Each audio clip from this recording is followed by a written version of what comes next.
들을수록 더 좋아지는 클래식 명곡을 소개합니다. 김윤경의 경이로운 클래식.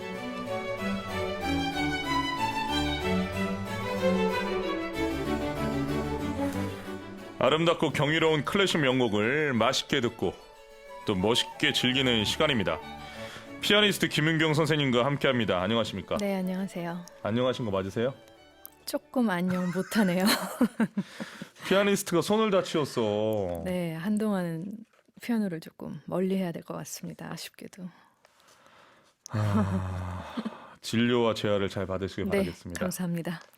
오늘 김윤경의 경이로운 클래식에서 소개해 주실 곡은 어떤 곡입니까? 아주 변화무쌍하고 재치와 위트가 넘치는 작품인데 다이나믹 샘 여림으로 피아노로 여리게 연주되었다가 또 그거보다 더 작아지면서 심으로 갔다가 갑자기 폴트로 꽝 했더니 다른 악기들도 꽝 하는 이런 음악. 먼저 음악으로 들어보시죠. 음악 주세요.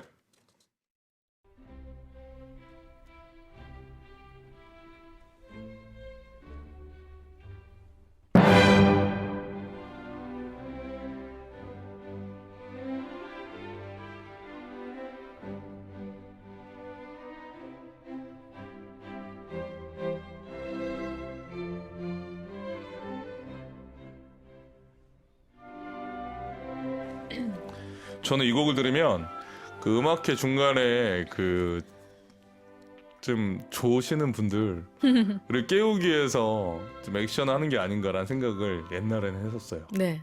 지금은? 지금은 너무 좋아.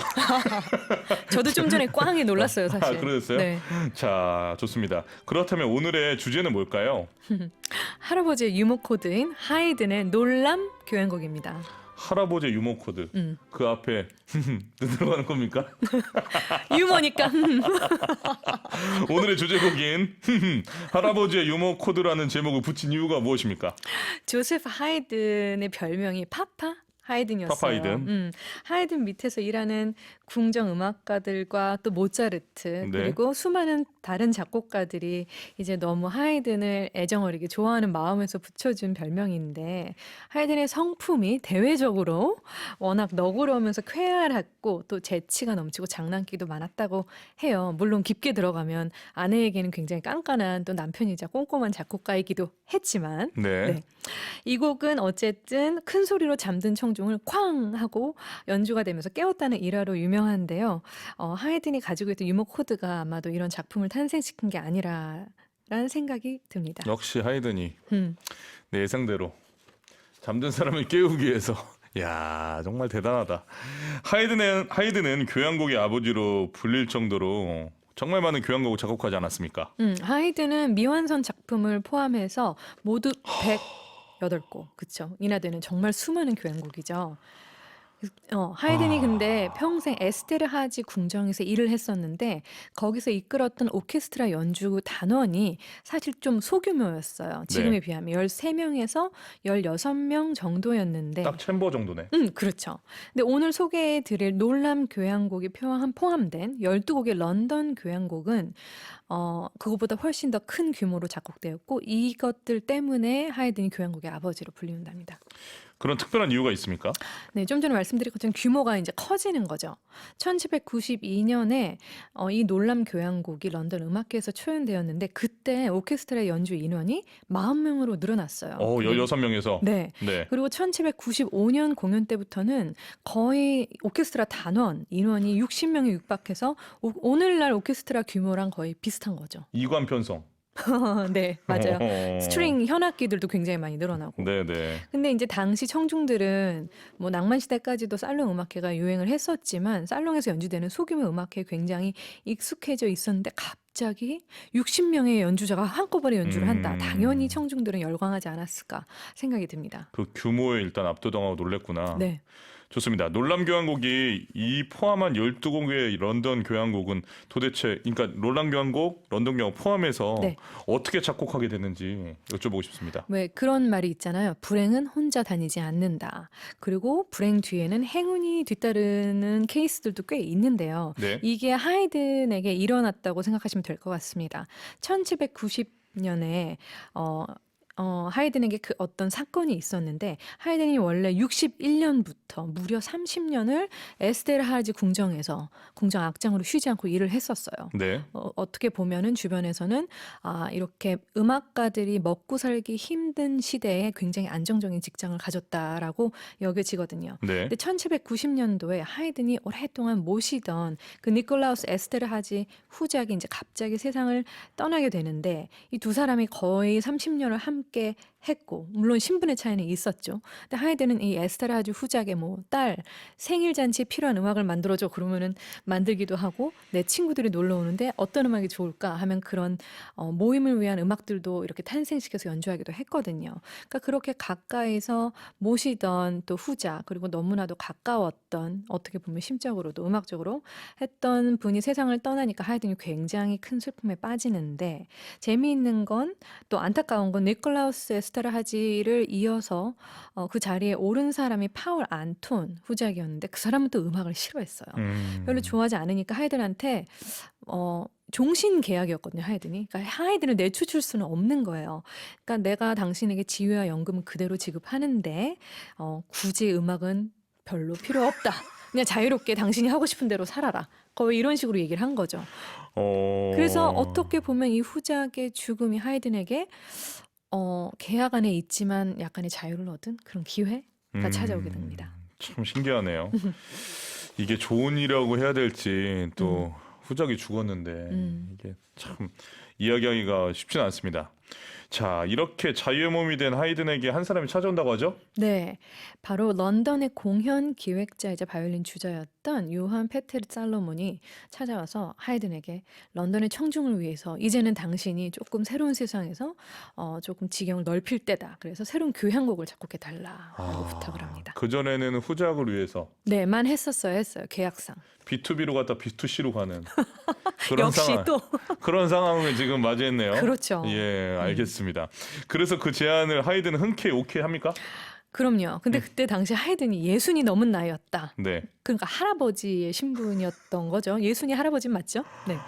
그래서 근데 평생을 에스테르하지 궁정에서 정말 그곳에서만 살았는데 이 상황에 런던으로 가는 게 아마도 좀 두려움과 뭐 도전 의식도 있었겠지만 그렇죠. 그런 두려움이 좀 앞섰을 것 같은데 런던을 방문하고 두 번이나 네. 그때 12곡의 런던 교향곡들을 이제 탄생시킵니다. 런던을 두 차례 방문한다. 네. 알겠습니다. 그렇다면 놀람 교향곡은 구체적으로 언제 작곡이 된 겁니까? 교향곡 94번이죠. 놀람 교향곡이 네. 1791년 1월부터 1792년 7월까지 하이든의 그 첫 번째 체류 기간 중에 이제 탄생한 작품인데요. 놀람이라고 부르게 된 건 아까 처음에 하이라이트 부분에 여러분들이 감상하신 것처럼 그게 2악장이었는데 갑자기 쾅 하면서 큰 소리가 나게 됩니다. 오케스트라 단원들이 40명이 또 넘어서면서 그런 큰 비주얼을 감상했다는 자체도 또 관객들에게는 하나의 신선한 또 충격이었을 거고요. 20명이 넘는 연주를 보지 못했던 그런 분들이 관객분들이 40~50명, 60명 가까이 되는 이런 대규모에서 내는 쾅 소리에 놀랬다는 이야기로 들리는데 네. 그렇다면 정말 놀람교향곡은 연주 중에 잠든 관객을 깨우기 위해서 작곡된 곡이 확실합니까? 많은 분들이 이제 그렇게 알고 기억하고 있죠. 그런데 하이든의 일대기를 쓴 그리트싱어가 하이든에게 언젠가 물었다고 해요. 교향곡의 갑작스런 그 쾅 하는 부분이 모든 악기가 한꺼번에 연주하는 투티 부분이거든요. 다 잠든 청중을 깨우기 위해서 정말 그렇게 작곡을 했습니까? 그랬더니 하이든이 이렇게 대답을 했다고 합니다. 그렇지 않습니다. 내가 의도한 것은 청중에게 무언가 새로운 것으로 놀라움을 선사하는 것이었습니다. 진짜 파파 하이든이네요. 네, 그리고 하이든이 이런 말을 했다고 해요. 맥락 없는 유머는 음악적 모독이다. 그러니까 이 작품이 사실 음악적 유머였는지 아니면 졸고 있는 청중을 깨우려고 했든지는 모르겠지만 놀람 교향곡 청중을 놀라게 한 건 분명한 또 팩트죠. 하이든이 원하는 놀람은 이 새로운 곳으로 다가가려고 했으나 우리들이 생각했을 때는 아무래도 꽉 놀라니까 잠자기 위한 거를 깨운 것이다. 근데 그것이 하이든의 생각과 완전히 일치하지는 않는다라는 것은 여타 하이든 생각이거든요. 그렇죠. 완전히 일치하진 않지만 그런 의도가 그냥 유머 코드가 살짝 있을 수도 있다고 저는 사실 생각을 합니다. 좋습니다. 매주 화요일 함께하는 김윤경의 경이로운 클래식. 오늘은 할아버지의 유머 코드 하이든 놀람 교향곡에 대해 이야기를 나누고 있습니다. 여기서 음악을 들으려고 하는데 어떤 곡을 오늘 준비해 주셨습니까? 이 교향곡은 워낙 이 악장이 유명하거든요. 네. 그래서 이 악장을 주로 듣게 되는데 먼저 이 악장 감상하시기 전에 1악장도 굉장히 파파 하이든의 유머 코드가 가득한 좀 이 봄에 어울리는 재미있고 유쾌한 좀 신선한 악장이에요. 다이나믹을 아주 적극적으로 활용하고 있거든요. 아주 작은 소리에서부터 큰 소리까지 좀 폭이 넓고 처음에는 느리고 평안한 서주가 여유롭게 시작이 되다가 그 다음에 계속해서 좀 변덕스럽기도 하면서 재치 있게 분위기가 변화됩니다. 들으면 좀 유쾌하고 기분이 좋아지는 이 음악, 아마도 하이든의 좀 새로운 시도들이 느껴지는 곡이죠. 그럼 여기서 하이든 놀람 교향곡 중 1악장을 니콜라우스 아르논코르가 지휘하는 로열 콘서트 헤바 오케스트라 연주로 들으시겠습니다. 하이든 놀람 교향곡 중 1악장을 니콜라우스 아르논코르가 지휘하는 로열 콘서트 헤바 오케스트라 연주로 감상하셨습니다. 여러분은 지금 EBS FM 정경의 11시 클래식을 듣고 계십니다. 오늘은 하이든 놀람 교향곡을 중심으로 이야기 나누고 있습니다. 이제부터는 작품에 대한 이야기를 나누겠습니다. 하이든의 놀람 교향곡 작품을 좀 자세히 소개해 주시면 좋겠습니다. 좀 전에 들었던 1악장은 어떤 곡일까요? 여러분 좀 들으시면서 좀 생동감이 느껴지고 굉장히 씩씩하면서 유쾌하고 경쾌하고 힘이 넘쳐나는 그런 좀 악장이잖아요. 베토벤의 어떤 강인한 드라마는 없지만 뭔가 활기찬 에너지가 느껴지는 곡인데 1악장은 굉장히 여리게 시작을 해서 근데 이렇게 첫 1악장의 시작이 여리게 작게 조용하고 느리게 시작하다는 굉장히 당시로서는 아주 파격적인 시도였어요. 뭔가 아련한 향수를 불러일으키는 듯한 목관 악기가 부드럽게 연주를 하다가 갑자기 서서히 또는 갑자기 템포가 막 빠르게 바뀌면서 현악기가 이제 명랑하게 선율을 연주하죠. 아까 얘기했듯이 굉장히 지금 시즌에 잘 어울리는 음악이라고 저는 생각하고 그러다가 두 번째 주제가 시작되면서 음들이 약간 느낌들이 들쑥날쑥 튀어오르듯 이게 하이든의 사실 매력이거든요. 이렇듯 음악이 쉬지 않고 변화하면서 하이든의 놀람을 1악장에서 이미 약간씩 청중에게 보여주고 있는 것 같습니다. 많은 분들이 잘 아시는 이 악장 사실 학원에서 교향곡이긴 하지만 그 멜로디를 많이 연주하기도 했거든요. 부르실 수도 있죠, 정경님. 네, 근데 가장 유명한 악장으로 이루어져 있지만 멜로디가 굉장히 단순해요. 도로 시작을 합니다. 근데 이렇게 단순한 주제로 이어가다가 갑자기 중간에서 쾅 하는 그런 신선한 충격을 경험할 수 있고요. 이어서 3악장은 미뉴엣의 이 트리오 알레그로 몰토인데 이 놀람의 느낌은 계속해서 이어지죠. 신선한 놀람. 고전주의 교향곡의 3악장은 보통은 프랑스 궁정에서 유행했던 춤곡이 미뉴엣으로 작곡이 되기 때문에 미뉴엣은 그렇게 빠른 춤곡이 아니고 상대적으로 조금 우아합니다. 그런데 하이든은 3악장에서 또 새로운 시도를 하죠. 비상식적으로 빠른 템포인 알레그로 몰토라고 써놨어요. 알레그로 몰토는 매우 빠르게란 뜻이잖아요.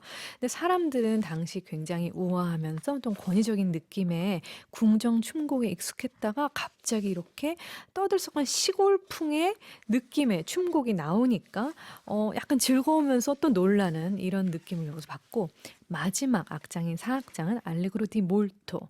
굉장히 발랄하고 역시 놀랍도록 생기가 넘치는 화려한 음악입니다.